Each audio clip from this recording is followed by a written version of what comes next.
Una sa ating mga balita, nakipagkita si suspected drug lord na si Peter Lim kay Pangulong Rodrigo Duterte kagabi upang linisin ang kanyang pangalan kung saan isa siya sa mga binabanggit ng Pangulo na sangkot umano sa illegal na droga. Kasama ni Pangulong Duterte ang ilang miyembro ng kapulisan at government TV station ang inyong PTV4 bilang saksi sa nasabing pagpupulong. Mula sa Davao City, may report si Marita Muahe.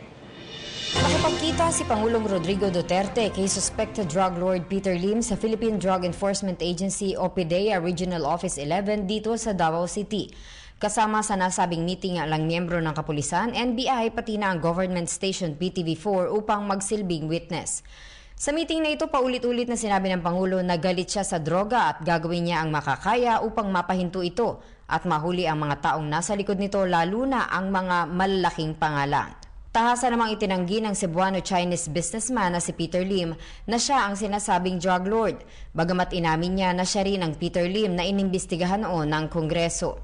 Anya, napakarami ang may ganitong pangalan sa Pilipinas at pinaninindigan nito na kailanman ay hindi niya gagawin ang ibinibintang sa kanya, lalo pa at maging sila ay biktima rin umano ng droga.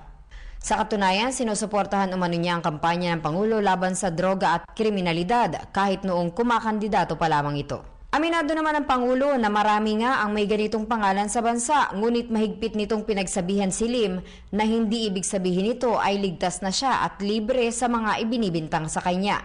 Upang mapatunayan umano nito na inosente siya sa mga bintang na ito at hindi siya ang sinasabing drug lord, pinagsabihan ni Duterte si Lim na ipresenta nito ang kanyang sarili sa kinaukulan para maimbestigahan at kung nais ito ay magdala na rin ng sariling abogado. Kaugnay nito, agad na ring binigyan ni Duterte ng utos ang National Bureau of Investigation o NBI na gawin ang nararapat na investigasyon kay Lim. Inulit din ng Pangulo na hindi niya kayang magkaroon sa gobyerno ng mga taong sangkot sa katiwalian at iligal na droga.